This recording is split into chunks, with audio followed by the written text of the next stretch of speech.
हाँ, ब्रोकर बोले खास पेशकश हमारी। और आज का दिन काफ़ी महत्वपूर्ण, इतने उतार चढ़ाव के बीच में क्या कह रहे हैं ब्रोकर, कहाँ पे दांव लगाने की सलाह दे रहे हैं, खास तौर से जिस तरीके से आरबीआई की पॉलिसी का ऐलान हुआ है उसके बाद। हर्ष के पास चलते हैं। हर्ष, आज की शुरुआत, आज का आरंभ कहाँ से करेंगे? जी, सबसे पहले हम लोग शुरुआत कर लेते हैं कॉनकोर से। और अगर आप कॉनकोर को देखें तो बोफा सिक्योरिटीज़ की रिपोर्ट आई है, खरीदारी की सलाह दी और 360 रुपये प्रति शेयर के भाव का लक्ष्य दिया है। सबसे पहले इन्होंने कहा है कि नज़दीकी समय में वॉल्यूम में एक अच्छी ग्रोथ देखने की उम्मीद ये जता रहे हैं। यहाँ पे पोर्ट्स के अगर आप यहाँ पे देखें तो यहाँ पे तमाम तरह के पोर्ट्स में एक अच्छा प्रदर्शन कंपनी कर रही है यहाँ पे। इसके अलावा इनका ये भी कहना है कि दूसरी ट्रेनों के मुकाबले आप देखें या फिर यहाँ पे पूरे सेक्टर के हिसाब से देखें तो कंपनी का जो मार्केट शेयर है वो धीरे धीरे बढ़ने की संभावनाएं प्रबल हो रही है यहाँ पे। लेकिन अगर आप यहाँ पे देखें वित्त वर्ष 2020 से तो अब तक कंपनी करीब 900 बेसिस पॉइंट जो है वो मार्केट शेयर जो है वो गंवा चुकी है। और दोबारा पूरे मार्केट शेयर को पाने के लिए जिस हिसाब से जो लॉस ग्राउंड देखने को मिला उसमें एक लंबी लड़ाई जो है वो लड़नी देखने को मिल सकती है। साथ ही ये भी इन्होंने कहा, वैल्यूएशन की भी बात करी है। इन्होंने कहा कि भले ही जून 2024 से स्टॉक में एक अच्छी खासी गिरावट देखने को मिली हो, करीब करीब 44% की, उसके बावजूद जो है वैल्यूएशन को महंगे लग रहे हैं। 2 ईयर फॉरवर्ड पीई को देखें तो 22x पे ट्रेड कर रहा है, तो इस हिसाब से इनको महंगा लग रहा है ये स्टॉक। महंगा लग रहा है, फिर भी कॉल बाई की बनी हुई है। प्रदीप सर, अब ऐसी बाई कॉल का क्या करें जो कि 360 का टारगेट दे रही है, क्या टिप्पणी रहेगी आपकी? सर देखिए, मुझे लगता है कि एक नेगेटिव ट्रेंड में अभी भी है। वीकली, मंथली, डेली तीनों टाइम फ्रेम में ही देखा जाए तो पूरा नेगेटिव एक काउंटर जो है ट्रेड कर रहा है। लास्ट अभी नहीं, ऑलमोस्ट अक्टूबर में 24 से टॉप बना के नीचे आ रहा है लगातार। सो मुझे लगता है कि डेफिनेटली पॉसिबल है एक बार आपको यहाँ पे 450 400 दिखा दे, लेकिन 360 ये आएगा कि नहीं, आई डोंट थिंक। कि मुझे लगता है कि अभी मैं 400 तक ही देख पा रहा हूँ, तो व्यू तो यहाँ पे मेरा भी नेगेटिव है, लेकिन 360 तक नहीं है। एटलीस्ट 400 420 के आसपास मुझे लगता है कि एक बार उस टाइम पे वेट करना चाहिए। चलिए ठीक है।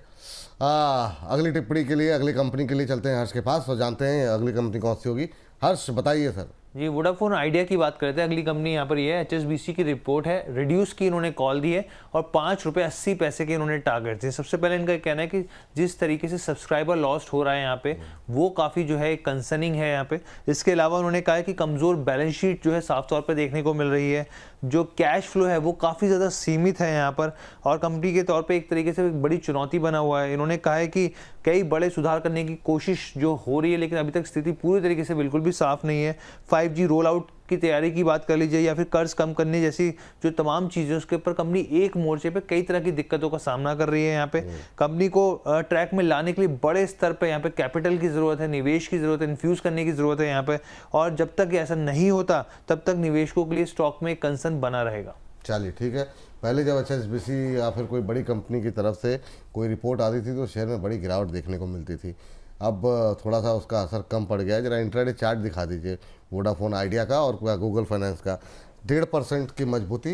अंबाला मैम, क्या टिप्पणी रहेगी आपकी? 5 रुपये, मतलब जब से वोडा में रैली आई है बीते 3-4 महीनों में ये दूसरी तीसरी रिपोर्ट होगी हर जो 6-7 रुपये के आसपास, 5 रुपये, 6 रुपये, 7 रुपये के आसपास इंडिकेट कर रही है और हर बार वोडा जो है सबको गलत साबित करके ऊपर निकल जाता है। मैम, क्या टिप्पणी रहेगी आपकी?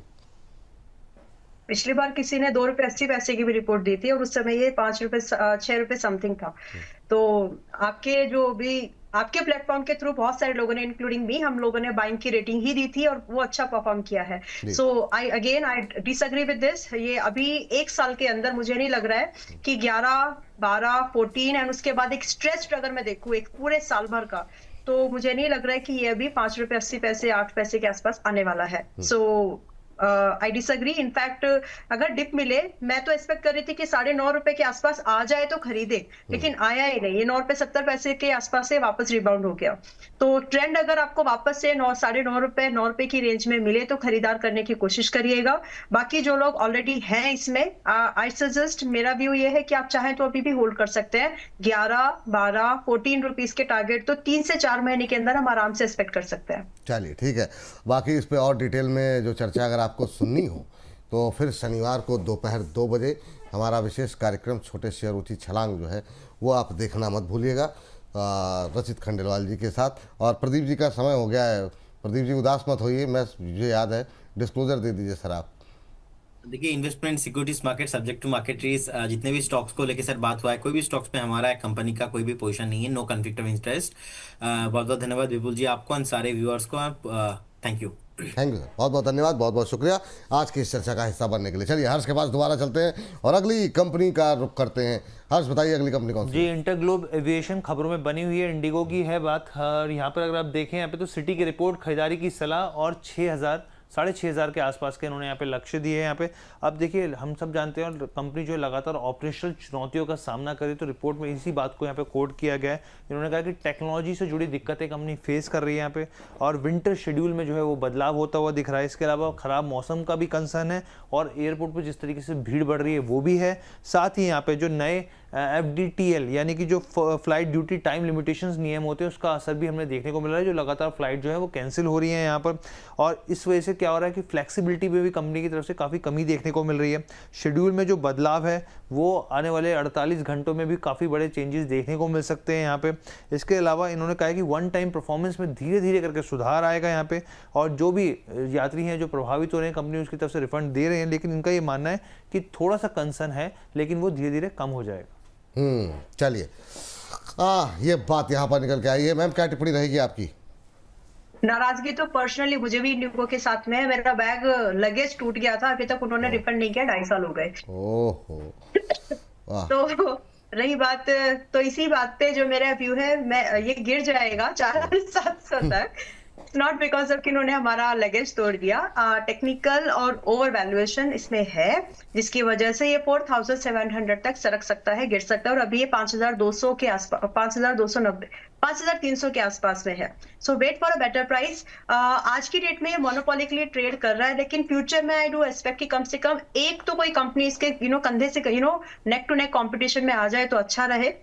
और शायद जिस तरह से एक्सपेंशन हो रहा है, अडानी जिस तरह से अडानी ग्रुप जिस तरह से एयरपोर्ट्स वगैरह बना रहे हैं, आई विश कि ये अगर एयर इसमें भी आ जाते हैं तो मार्केट में एक हेल्दी कंपटीशन, प्राइसिंग की जो ये जो पूरी की पूरी इनके हाथ में है, वो थोड़ा सा मैनेज हो जाएगा। तो नीड तो है भारत में एक और प्लेयर की, एक स्ट्रॉन्ग प्लेयर की एक्चुअली जरूरत है, और उसका इम्पैक्ट हमको आने वाले फ्यूचर में दिखेगा। फॉर द टाइम बिंग 4,700 का हम वेट कर सकते हैं फॉर फ्रेश एंट्री। जी चलिए, चलिए लास्ट काउंटर के लिए चलते हैं हर्ष के पास। हर्ष बताइए आखिरी कंपनी कौन सी जी, होगी? केन्स टेक्नोलॉजी की बात कर लेते हैं, और निवेशकों का बड़ा पेन है स्टॉक में लेके। आप देखिए, जेपी मॉर्गन की रिपोर्ट आई है, खरीदारी की सलाह दी और 7,550 का लक्ष्य दिया है। एक महीने के अंदर 26% ये स्टॉक जो है वो टूट गया है यहाँ पे। अब इन्होंने अपनी जो रिपोर्ट में क्या कहा, इन्होंने कहा कि बैलेंस शीट, कैश फ्लो और रेवेन्यू ग्रोथ पर जो है एक सवाल जो है वो उठे, क्योंकि थोड़ा सा कॉर्पोरेट को लेके, गवर्नेंस को लेके कुछ कमियां जो है वो देखने को मिली हैं। लेकिन उन्होंने ये भी कहा है कि Q3, Q4 में कैश फ्लो में सुधार देखने को मिलेगा।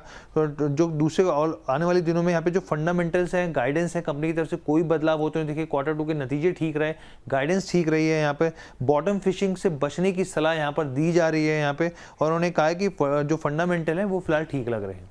जी चलिए, तो ये बात है यहाँ पर केन्स को लेकर के। मैम क्या टिप्पणी रहेगी? केन्स लगातार प्रेशर में आता हुआ दिखाई दे रहा है, हालांकि टारगेट तो काफ़ी ऊपर के हैं, लेकिन क्या करना चाहिए अभी? मेरे हिसाब से तो अभी आप इसको थोड़ी देर और वेट एंड वॉच करिए, थोड़े दिनों, फिलहाल खरीदने की जरूरत नहीं है। इट इज वेरी लाइकली कि ये आपको 4,100 के आसपास, अब ये 4,650 पर है, लगभग 4,100 के आसपास मिलेगा, तो फिर वहां पर जरूर खरीदा जा सकता है। कंपनी का जो डेट बढ़ रहा है वो एक कॉज ऑफ कंसर्न है, क्योंकि जिस पेस पर प्रॉफिट बढ़ा उस पेस पर इसका जिस पेस पर इसका डेट बढ़ा है उस पेस पर इसका प्रॉफिट नहीं मटेरियलाइज हुआ है। तो that is cause of concern to me as of now, और 4,100 के लिए वेट किया जा सकता है फॉर अ बेटर एंट्री। रही बात टारगेट्स, तो एक साल का जो टारगेट मैं देख पा रही हूँ, इन्होंने 7,750 का दिया है, बट कहीं ना कहीं 6,500 तक जा सकता है, तो लेकिन अभी नहीं खरीदना है, अभी नहीं खरीदना है, ये सलाह यहाँ पर दी जा रही है। तो चलिए अब कार्यक्रम को समाप्त करने की का समय हो चुका है। हर्ष थैंक यू, बहुत बहुत धन्यवाद ये तमाम इतने अच्छे अच्छे शेयर लेकर के आने के लिए। ख़ासतौर से सभी सेक्टर्स जो है ना आपने पकड़े, बहुत धुआंधार थे। रेलवे में बहुत सवाल हैं, वोडाफोन आइडिया तो खैर लोग पूछ ही रहे हैं। केन्स पे मतलब इतने सवाल हो गए हैं कि मैं क्या ही बताऊं, क्योंकि लगातार तेज़ी से नीचे आ रहा है। बहुत अच्छे अच्छे शेयरों पे आपने बातचीत की, एक्सपर्ट की राय हमने दिलवाई, तो आपको धन्यवाद बहुत बहुत। प्रतिभूति बाजार में निवेश बाजार जोखिमों के अधीन है। निवेश करने से पहले सभी संबंधित दस्तावेजों को ध्यान से पढ़ें।